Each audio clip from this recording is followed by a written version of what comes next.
Il-Partit Nazzjonalista ħareġ tellif fil-qorti wara li prova jagħmel sarima maħal il-Gvern biex ma jiġix spjegat il-baġit.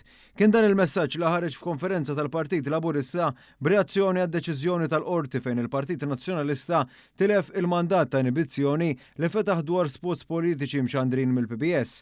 F'din il-konferenza l-President tal-Partit Laburista Alex Xiberras spjega kif il-qorti kkonfermat il-fatt li fil-filmat in kwestjoni il-Gvern kien qed jispjega l-baġit tas-sena d-dieħla skont id-doveri tiegħu.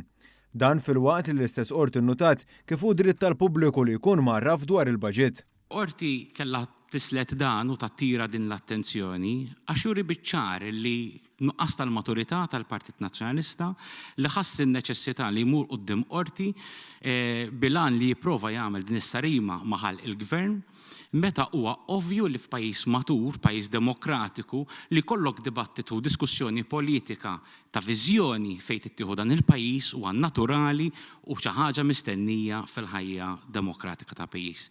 Il-konferenza tal-aħbarijiet kienet indirizzata wkoll mill-Ministru responsabbli mix-Xandir Owen Bonnici li nnota kif din il-manuvra mill-Partit Nazzjonalista kienet intiża biss biex iċċaħħad lil pubbliku mid-dritt li jkun marraf dwar il-baġit. Filwaqt li laqa d-deċiżjoni tal-qorti u stqar kif din kienet pass fid-direzzjoni tajba għax tiġġieled ta' dritt tal-pubbliku, il-Ministru Bonnici fakkar x'kienu jkunu l-konsegwenzi kemm il-darba l-qorti ddeċidiet favur il-Partit Nazzjonalista f'dan il-mandat ta' inibizzjoni.